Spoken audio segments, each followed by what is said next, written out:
Baiklah hadirin, assalamualaikum warahmatullahi wabarakatuh. Waalaikumsalam warahmatullahi wabarakatuh. Innal hamdalillah nahmaduhu wa nasta'inuhu wa nastaghfiruh wa na'udzu billahi min shururi anfusina wa min sayyiati a'malina.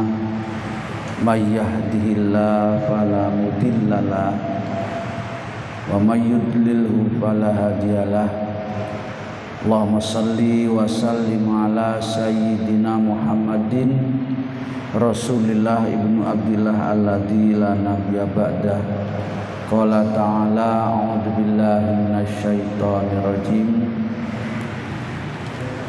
Qalu subhanaka la ilma lana illa ma 'allamtana innaka antal alimul hakim. Wa qala a'udzu billahi minasyaitonir rajim yarfa'illahu alladziina amanu minkum walladziina utul ilma darajat. Wa qala Nabi sallallahu alaihi wasallam man salaka tariqan yaltamishu fihi ilman sahalallahu lahu tariqan ilal jannah. Sadaqallahul adzim wa sadaqa nabiyul karim. Hadirin kaum muslimin, Bapak Ibu jamaah yang insyaallah dirahmati, dimuliakan serta dicintai oleh Allah Subhanahu wa taala. Terlebih dahulu kita haturkan syukur kita, terima kasih kita kehadirat Allah, karena kita adalah orang-orang yang dipilih oleh Allah untuk bisa istiqomah dalam majelis taklim ini. Mudah-mudahan betul-betul menambah nilai ibadah kita dan dapat menghantarkan nanti saatnya, Masya Allah, matur suwun, dapat menghantarkan saatnya nanti kita kembali ke hadiratnya, mati dalam keadaan husnul khotimah, jauh daripada su'ul khotimah. Amin ya rabbal alamin. Salawat salam kita haturkan kepada baginda junjungan kita, panutan kita, Nabi Agung Muhammad sallallahu alaihi wasallam, yang sudah amat sangat banyak memberikan uswah teladan kepada kita. Mudah-mudahan kita betul-betul diakui sebagai umatnya dan nanti di akhirat mendapatkan syafaatnya. Amin ya rabbal alamin. Kita lanjutkan hadirin taklim kita dalam waktu yang amat sangat singkat ini. Mudah-mudahan sekali lagi dibarengi oleh hidayah Allah Subhanahu wa taala. Kita menginjak bab baru, bab dzikrul maut di Pak Yasin. Bab tentang mengingat mati. Ini satu amalan hadirin yang suka dilupakan oleh manusia. Bahkan tidak jarang manusia yang takut mati, bahkan juga tidak sedikit yang berupaya lari dari mati.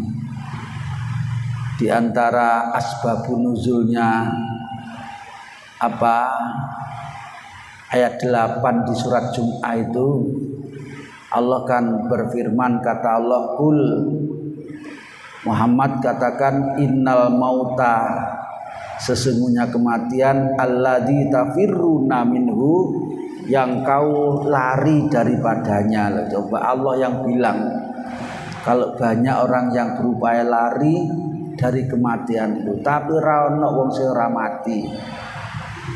Yang gagahnya kayak apa, yang perkasanya kayak apa, yang umurnya panjangnya kayak apa, kayak zaman dulu Nabi Nuh, Nabi Adam, umur itu bukan hanya puluhan tahun, nanti ratusan, bahkan ada yang ribuan tahun, yo mati. Katanya Allah, innal mauta tafirruna minhu fa innahu mulaqikum.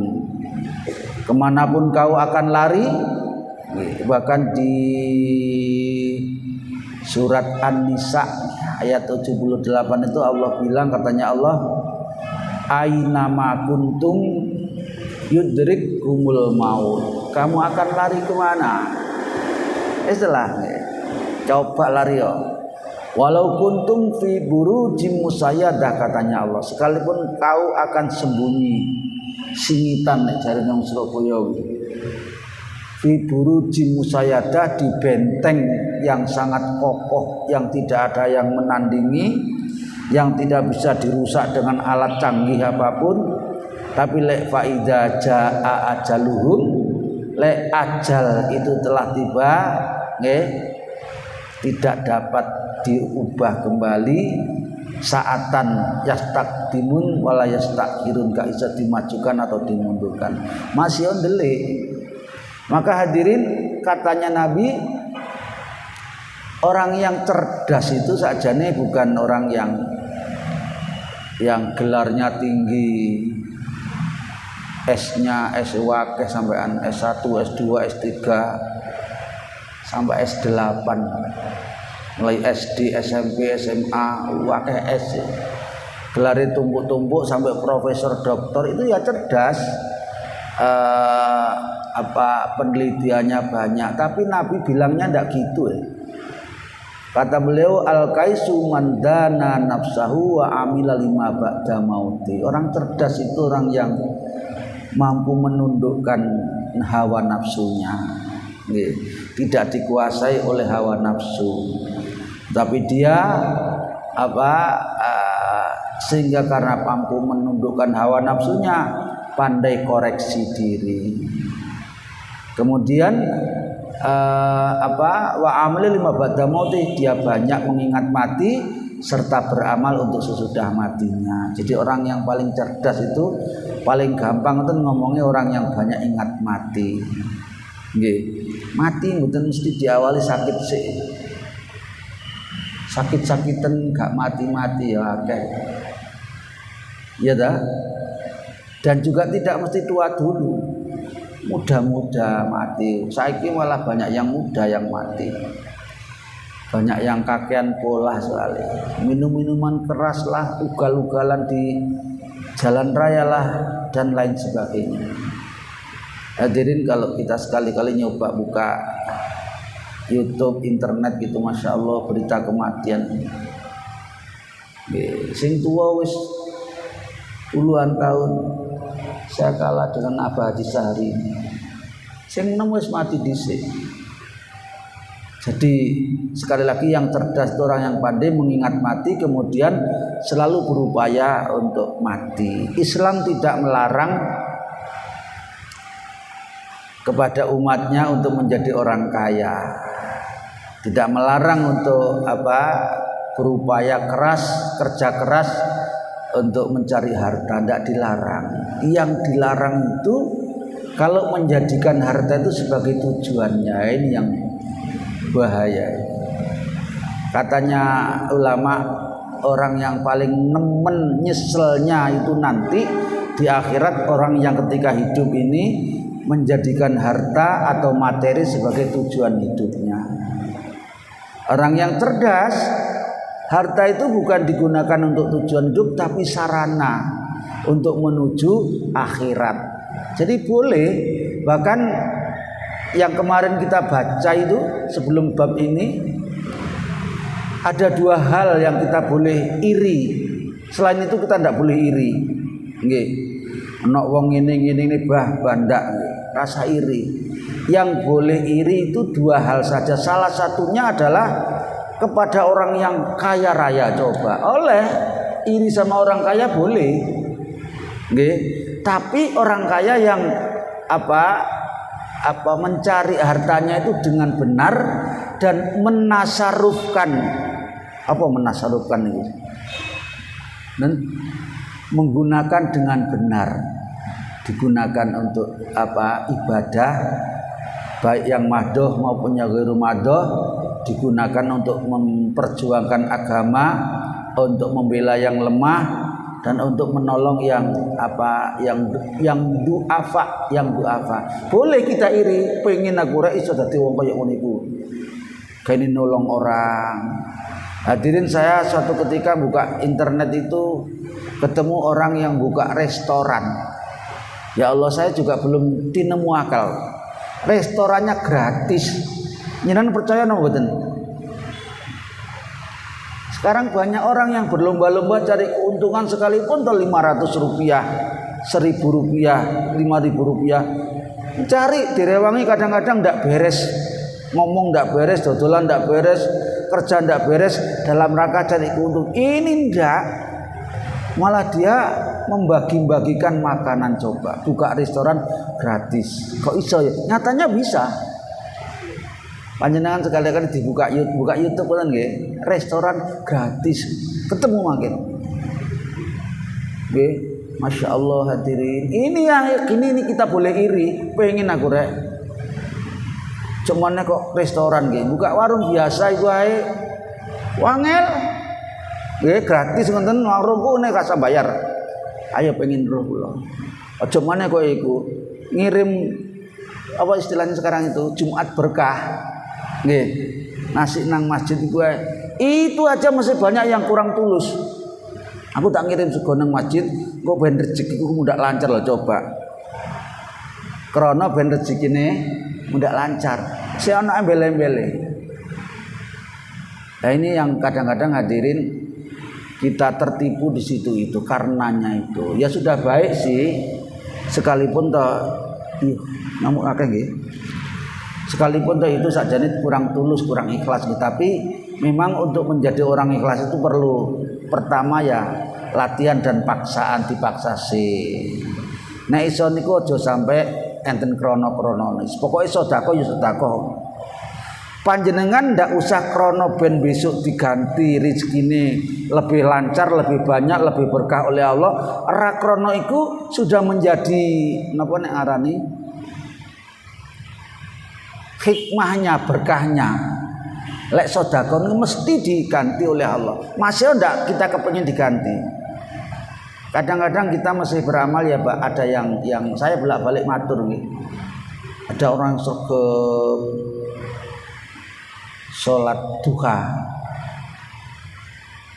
ben lancar. Lah ini sing kelirune di sini nih, ben lancar rezekine.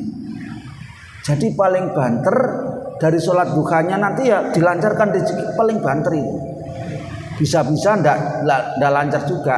Pahalanya rungkaran itu karena bukan karena apa karena ridha Allah, tapi karena ben lancar rezekinya. Ora usah krono ben lancar rezekinya. Siapapun orang yang rajin berduha, sholat duha, wis dilancarna oleh Allah. Justru nek krono ben dilancarne malah salah.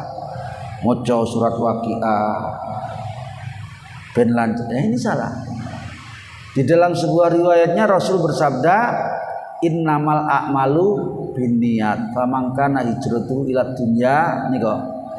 Jadi dulu ketika Rasul mengajak para sahabat untuk hijrah itu rupanya ngerti beliau di hatinya para muhajirin itu ndak sama. Ana sing betul-betul lillahi taala. Nah, pamangkana hijratuhu sing lillahi taala wa rasul niku wis mesti dia ya oleh akhirat, oleh dunya. Karena Allah. Lek wong Jawa lek gawe perumpamaan, lek gawe tamsilan niku kaya wong nandur pari. Hijrah yang karena Allah, amal yang karena Allah niku kaya wong nandur pari. Nandur pari niku masih mboten barengi suket. Sukete wis tukul karepe dhewe. Tapi lek panjenengan nandur suket, parine iso tukul ora? Ini makanya gak usah krana dunya pun katut. Kata Nabi ada di antara mereka yang hijrahnya karena dunia. Mungkin karena di Makkah waktu itu usahanya lancar, dagangnya lancar, segala macam jualannya nggih macam-macam di waktu itu. Ada yang koin-koin emas itu, ada yang batu-batu permata, batu berharga. Awan nggone Madinah hijrah. Ada juga yang di Mekah itu bae rong oleh jodoh ngoten. Wis aku tak melok hijrah ben engko-engko sepuro akeh cewek cantik. Sehingga Nabi bilangnya pamangkana hijratu ila dunya utawa kepada perempuan yang ingin dinikahi. Ya paling banter oleh niku akhiratnya gak elok itu. Nah, maka hadirin kita kembali ke sini, mari kita lakukan apa saja tapi karena Allah dan dan jangan lupa kita selalu ingat mati. Belum tentu yang sehat itu sik suwe dawa umure, belum tentu. Nggih.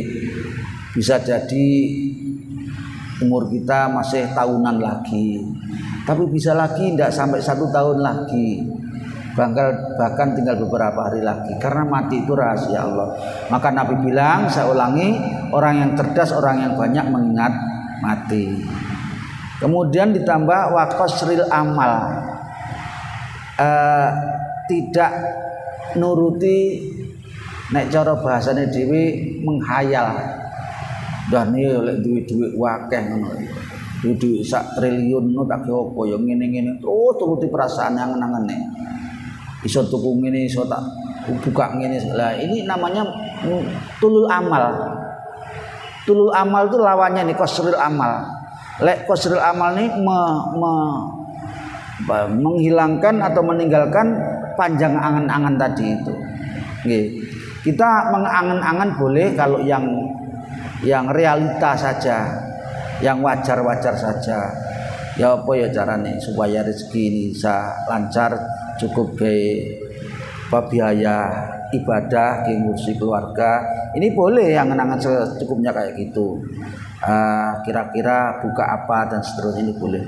Tapi lek sing gak mungkin nggih.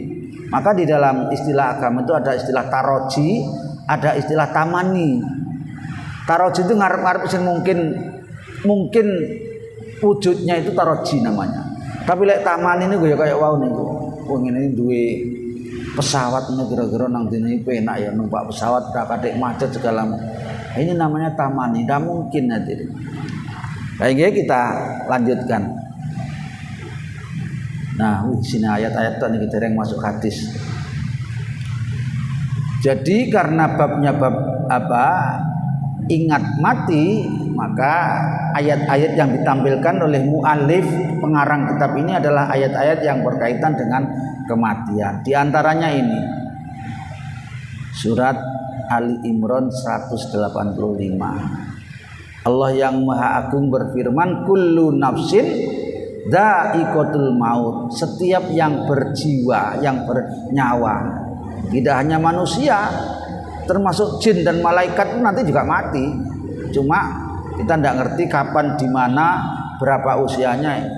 Bahkan yang tidak bernyawa pun kayak tumbuh-tumbuhan itu juga ngalami mati. Itu tidak bernyawa. Allah bilangnya cuma kullu nafsin, setiap yang bernyawa pasti mengalami mati. Sampai malaikat sing bertugas mencabut nyawa,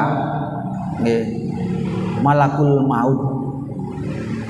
Jadi hadirin, ada ulama yang mengatakan sebetulnya malakul maut bukan hanya Israel sing nyabut nyawa niku. Bukan hanya itu hadirin. Lek Israel sendirian gitu kualangan mati niku sedina niku bukan hanya puluhan. Nggih. Bisa ratusan bahkan bisa ribuan. Nek malaikat situ kan ya kualangan.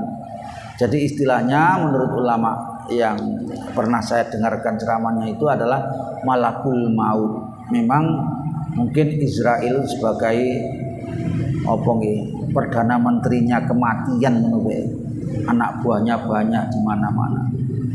Setiap yang bernyawa itu akan mengalami kematian. Wa innama tuwaffawna ujurakum, dan nanti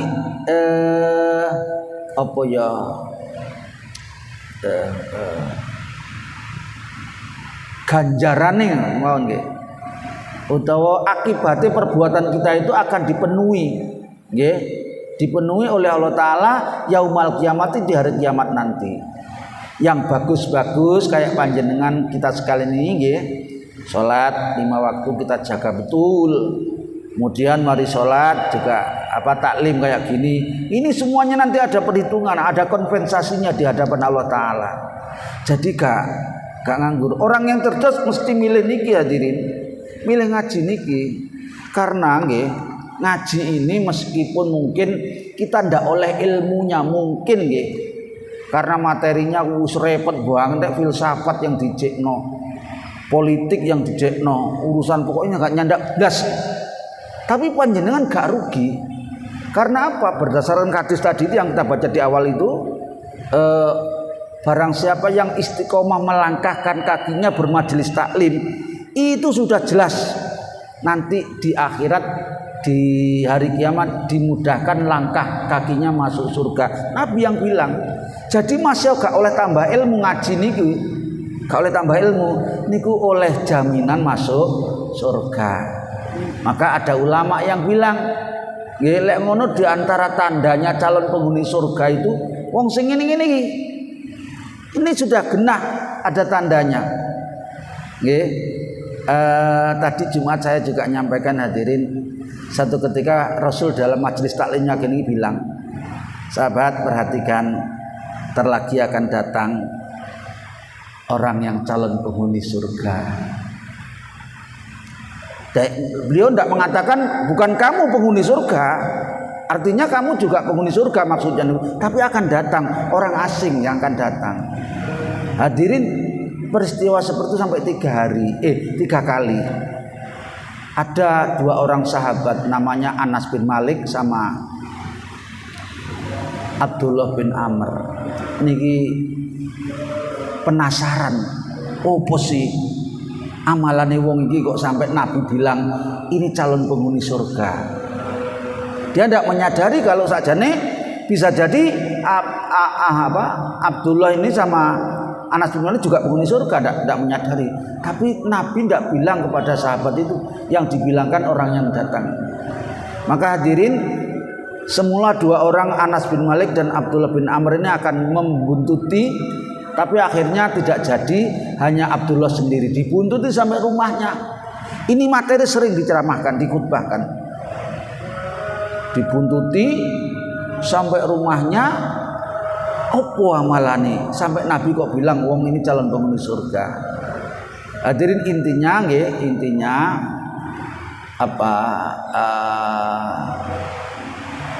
tidak terlalu banyak berlebih-lebihan amalannya. Di samping dia rajin majelis taklim kayak gini, sampai mendatangi majelis taklimnya Nabi juga itu, dia setiap gerak ini mulutnya basah aja. Mulutnya berzikir kepada Allah Ta'ala. Bahkan ketika dia tidur malam itu berbalik arah gitu, misalnya asalnya miring sini kan rada ngelilir, itu mulutnya bilang astagfirullahaladzim, kadang subhanallah, pokoknya basah terus. Yang ketiga hadirin, dia tidak pernah iri kepada orang lain. Hati-hati, sebanyak apapun amal kita, haji ping bolak-balik tiap tahun haji, tiap 3 hari khatam Al-Quran, kemudian sedekah sekian banyak, kalau ada penyakit hasad, di dalam bahasa Indonesia sudah dijadikan istilah apa? Dengki, iri dengki.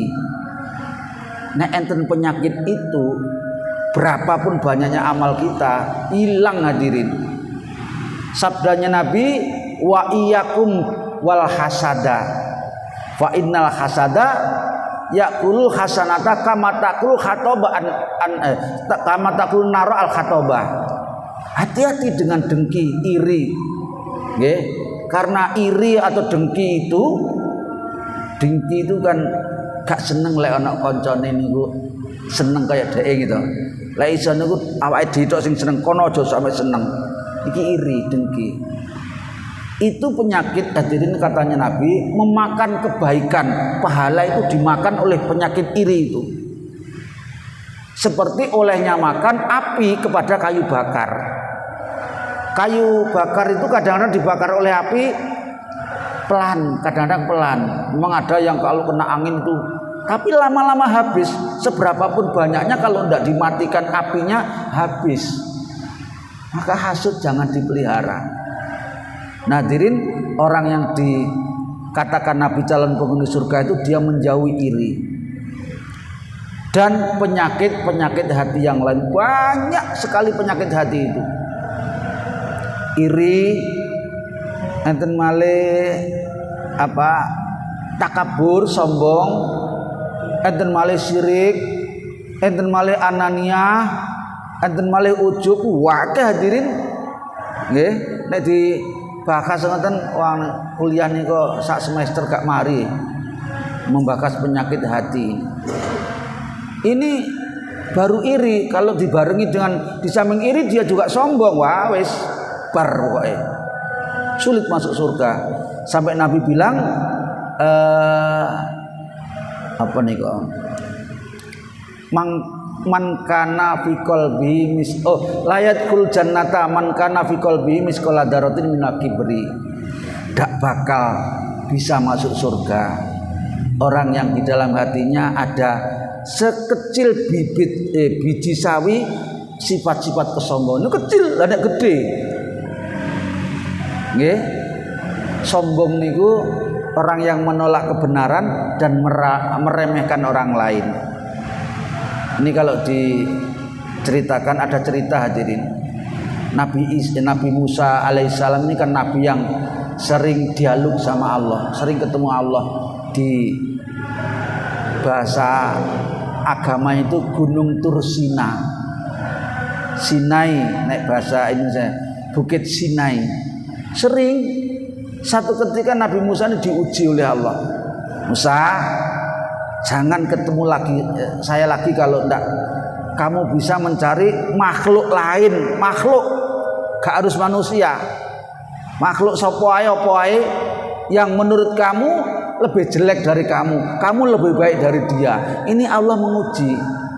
Nabi Musa diuji. Akhirnya hadirin pertama dia cari manusia. Dari satu tempat ke tempat yang lain, tempat kerumunan orang, apakah di kantor, di masjid, di pasar, di mana saja yang banyak orang datangnya. Oleh Nabi Musa diperhatikan orang yang jelek, orang yang cacat, orang yang tuli, orang itu semuanya punya kelebihan yang Nabi Musa tidak punya. Simpulannya Nabi Musa tidak bisa mendapatkan orang yang menurut Nabi Musa lebih jelek dari Nabi Musa. Sekalipun orangnya cacat, akhirnya pindah ke binatang cari. Mulai dari anjing yang katanya orang adalah makhluk yang menjijikan, kotor segala macam. Ternyata anjing juga punya kelebihan yang Nabi Musa tidak punya.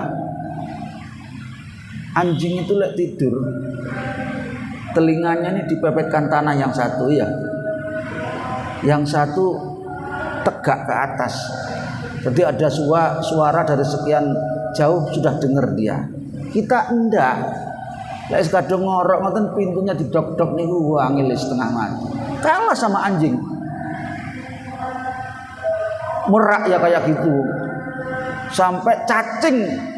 Intinya Nabi Musa, intinya nek diceritakan kabeh kamari.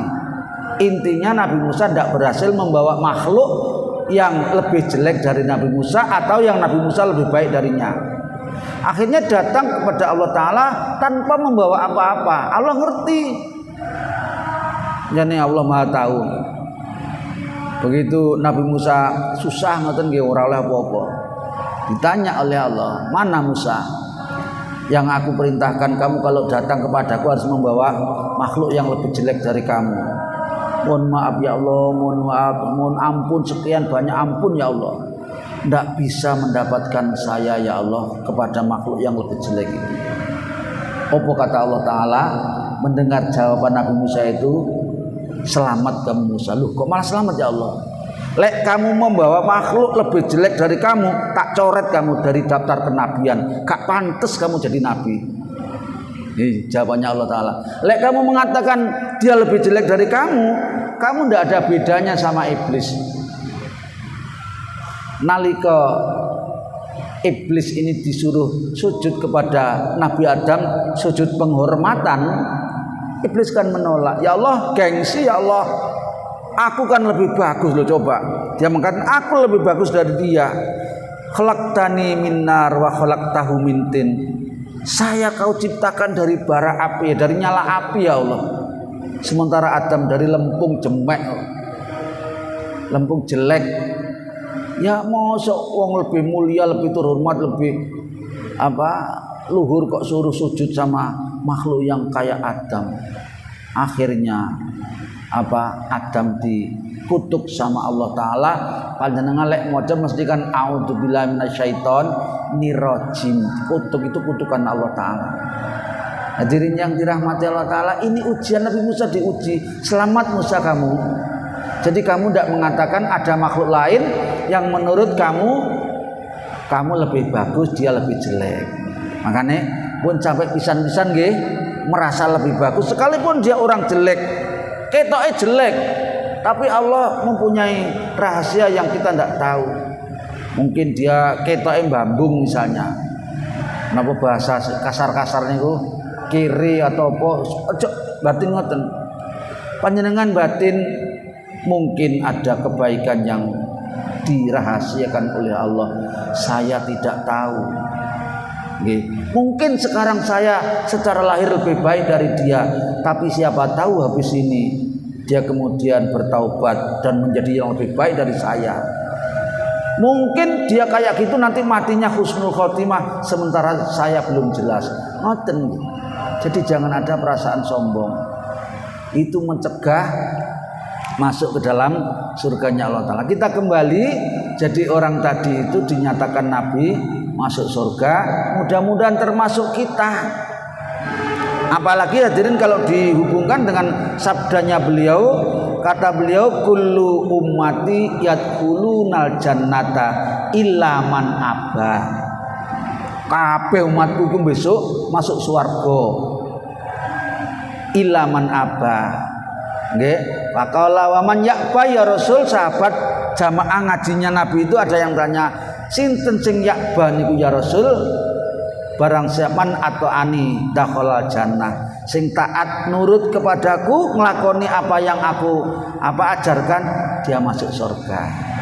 Mudah-mudahan termasuk kita. Allahumma amin. Pokok jangan ya'ba.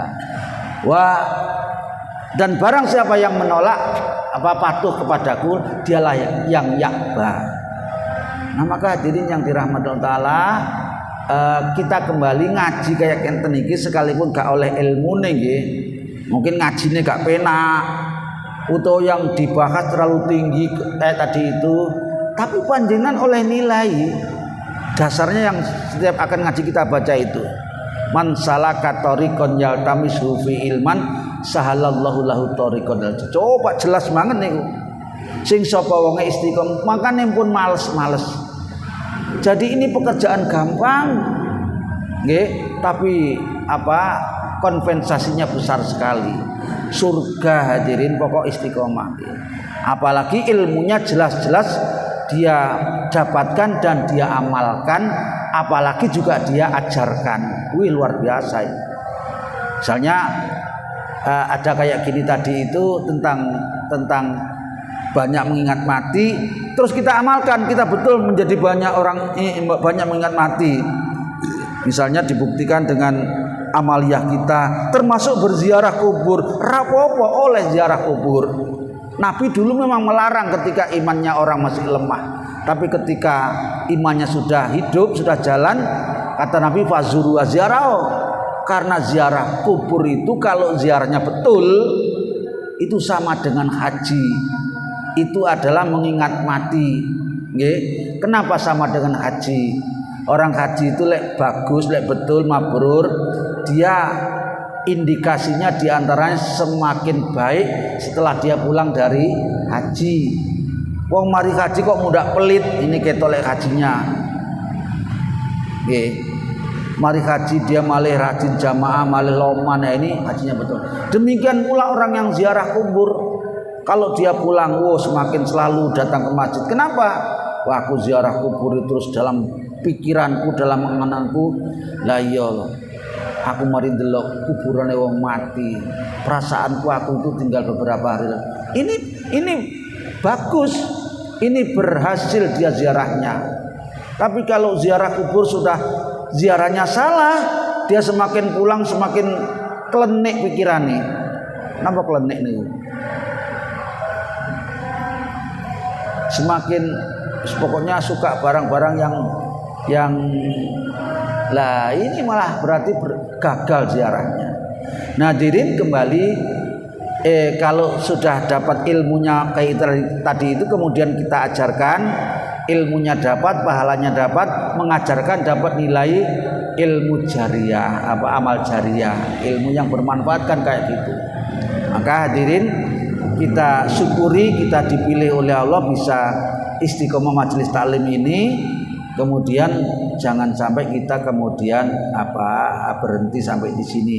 Teruskan, lanjutkan. Sekalipun mungkin kita tidak sedang mengaji. Saya kalau pegang HP seperti panjenengan gini, ada kesempatan, saya upayakan hadirin buka YouTube yang isinya adalah taklim, misalnya kajian-kajian. Jadi ada ilmu, ada informasi. Sekarang ini kalau panjenengan buka YouTube itu, informasi yang ramai salah satunya adalah tentang Pondok Al Zaitun. Sinten kiai ini? Dalam? Nah, Abah Syekh Panji Gumilang. Saya ngertinya ya dari YouTube itu. Pertama dapat yang ngereken aku. Oh, pertama itu waktu hari raya ya, mengadakan sholat hari raya yang nyeleneh itu. Itu akhirnya saya niat belajar ilmunya saja, jangan niat niat mencaci orang, menilai negatif orang. Kita mencari ilmunya. Yang lain ya banyak ustadz-ustadz yang dapat kita ambil ilmunya. Jadi tidak apa-apa hadirin, kita belajar melalui handphone atau HP atau dengan, soalnya sekarang orang baca buku itu semakin jarang, semakin sedikit orang dikasih makalah gitu geletak nobar. Saya sering ngasih orang makalah gak umum Pak urusan lu, terus ya apa HP akeh lapo ge ngoten jarene. Dan gak apa-apa, yang penting sampean rajin menambah ilmu yang bermanfaat. Nggih. Pak Yasin saya enten waktune. Nggih. Kita ini tadi saya terumari loh, teruskan dulu. Jadi nanti di hari kiamat pahala atau siksa yang dilakukan oleh seseorang termasuk kita itu adalah akan dipenuhi oleh Allah Ta'ala yaumal qiyamah. Faman zuhziha laniki, katanya Allah, barang siapa yang diselamatkan alinar dari neraka. Wih, neraka niku hadirin krungu ceritane mawon wis ngeri, apalagi kalau ngalami betul. Ceritanya misalnya ada keterangan yang menerangkan panasnya api neraka itu adalah api di dunia ini yang paling panas, yang untuk untuk ngelas misalnya, atau untuk mencairkan logam itu, yang logam menjadi cair itu panas, itu baru 1/70-nya hadirin dibanding dengan api neraka. 70 kali lipat itu di neraka. Jadi ceritanya sudah kayak gitu ngeri, apalagi kenyataannya nanti. Maka nih di sini Allah katakan faman zuhziha anin nar, sing sapa wonge diselamatkan dari siksa neraka, kok ilang-ilang sirek, wa udkhilal jannata, dan dimasukkan ke dalam surga. Mudah-mudahan termasuk kita nggih. Amin. Barang siapa yang dimasukkan surga oleh Allah Ta'ala faqad faza, dialah yang bejo kumayangan, beruntung yang hebat. Nggih. Dan niki wanti-wantinya Allah selanjutnya, wa mal hayatud dunya, dan tidak adalah kehidupan dunia ini ila mataul ghurur. Nggih, barang yang menipu. Nipu napa? Banyak sekali lek diterangno yo akeh banget. Di antaranya orang yang gara-gara harta, orang yang gila harta itu akan lupa kebaikan, males jamaah, bahkan tidak sholat, bahkan menempuh jalan-jalan yang tidak benar. Nah, saya juga kadang-kadang ketemu di YouTube itu hadirin. Ternyata tidak sedikit orang yang cari kekayaan, bahasa Jawanya pesugihan, itu melalui makhluk-makhluk gaib, masya Allah, naudzubillah hadirin. Dan cara-cara yang tidak wajar yang ditempuh itu dalam rangka harta, ini jelas ketipu. Oke, saya kembali, tidak dilarang kita mencari harta, tidak dilarang kita banyak punya harta, asal kayak bab kemarin dulu itu yang sudah kita bahas itu, harta yang membuat dia banyak beribadah, bersyukur, dan menjadikan semakin lebih baik daripada sebelumnya. Terhadap orang itu pun kita boleh iri. Ini terdapat di dalam surat Ali Imran, surat yang ketiga itu, ayat 185. Barang siapa, saya ulangi, yang diselamatkan oleh Allah dari neraka, nggih, wa udkhil jannah, masuk surga. Kalau bisa masuk surganya ini adalah masuk surga yang tidak mampir di neraka. Makanya ayatnya Allah ngajari kepada kita kan, atina fid dunya hasanah, Rabbana atina fid dunya hasanah, ya Allah, anugerahkanlah kami di dunia ini. Hasanah itu ya bahagia tadi itu. Wa fil akhirati juga bahagia, di akhirat juga bahagia. Tetapi tidak cukup di surga, ada tambahan Allah ngajari wakina adzabannar, selamatkan dari mampir di neraka. Keranten tidak jarang orang yang di neraka dulu sekian lama, berpuluh-puluh bahkan mungkin ratusan ribuan tahun dulu di neraka, karena mati membawa banyak dosa salah itu, diresik-isik sama Allah Ta'ala. Tapi masih beruntung kalau dia matinya ada iman, akhirnya dia bisa selesai bebas dari neraka baru. Namun demikian lah iso aja sampai ngono ya. Bahkan kalau bisa masuknya surga itu bighairi hisab. Kalau kita bahas tentang tentang salah satu hisabnya Allah itu kan ada sirat ya, titian. Orang sudah selesai hisab-hisab yang lain termasuk penimbangan amal, penghitungan amal, penerimaan kitab, catatan itu nanti ada satu tempat yang harus dia lalui, yaitu sirat, jahanam yang luar biasa dalamnya. Dia harus bisa melintasi itu. Lah, melintasi sirat ini, titian yang amat sangat kecil ini, bermacam-macam keadaannya. Ada yang lep, masya Allah, dah nih minta berdoa ya Allah, mudah-mudahan kami nanti bisa melalui sirat seperti kilat ya Allah. Tidak menutup kemungkinan kalau kita adalah orang yang betul-betul sesuai dengan yang diperintahkan Allah Ta'ala. Ada yang cepat tapi tidak seperti kilat, seperti burung terbang terus mudah pelan. Ada yang cuma bisa ngengsot nih, terserah guys, pokoknya ada. Tapi beruntung kalau bisa.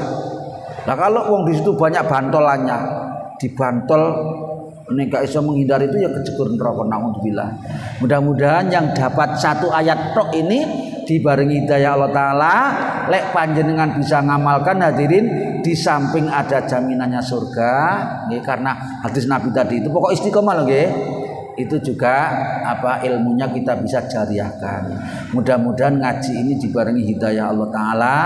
Mohon maaf manakala ada yang kurang berkenan. Kita akhiri, subhanakallahumma wa bihamdika asyhadu an la ilaha illa anta astaghfiruka wa atubu ilaik. Wassalamualaikum warahmatullahi wabarakatuh.